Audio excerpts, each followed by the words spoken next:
Hello my friends, Sony A6500 is in my opinion a great camera, but it has a couple of weaknesses or downsides. And in this video I would like to talk about 7 weaknesses of this camera and also show you how to fix or improve some of them. These weaknesses are the display visibility, battery life, rolling shutter effect in 4K video, overheating, menu system, lens selection and video recording limit. So the first weakness that I would like to talk about is the display and the visibility in low light in particular. As I said in my review of this camera, the visibility of the display in direct sunlight is very poor.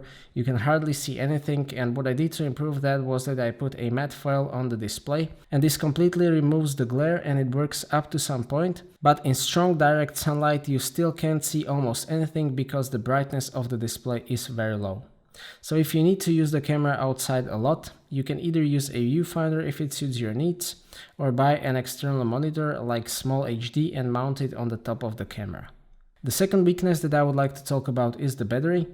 This thing drains the battery a lot, and we actually can't blame it because it has a large sensor, powerful processor, in-body image stabilization, powerful autofocus, and other features that drain the battery, and the battery is also physically small, and it allows the body of this camera to be very small and portable, so the battery life is kind of a trade-off. The fix to this is rather obvious: to buy a couple of spare batteries. I have bought 2 knockoff batteries by a company called Patona, because these are available in this country, and I guess that all of these knockoff batteries are made in the same factory and sold under different brands. They are quite cheap and also small, so you can just carry them in your pocket. The third problem with this camera is the rolling shutter effect in 4K video. This is partially fixed in comparison to A6300 by in-body image stabilization that reduces this effect in certain situations, and you can further fix this in post. It is actually very simple. In Premiere Pro, for example, you just add an effect called rolling shutter repair and set rolling shutter rate to 100%. But know that this requires a lot of computing power, so do this as the last step of editing process, and it will also extend rendering time. Weakness number 4 is the overheating. I personally haven't had any issue with that. It seems that it has been improved in comparison with A6300. If your A6500 does overheat and you still need to get that shot, there is a setting in menu in setup card on page 2. There is option auto power off temperature, and if you set that to high, the camera won't turn off even if it overheats. And now with firmware update, A6300 has that option as well. Weakness number 5 is the menu system, and I don't actually think that it is a big weakness. It is actually one of the better ones, but a lot of people still complain about it. So what you can do to minimize the time spent in a menu of this camera is to use custom settings. You can use 6 of them, and you can configure whatever setting you want to these. So for example, you can use custom setting 2 to record 120 frames per second video with flat profile and 1/250th of the second shutter speed. Setting this is rather simple. You just make the settings and then in shoot mode /drive page 2 in settings, set them to one of the presets and you are all done.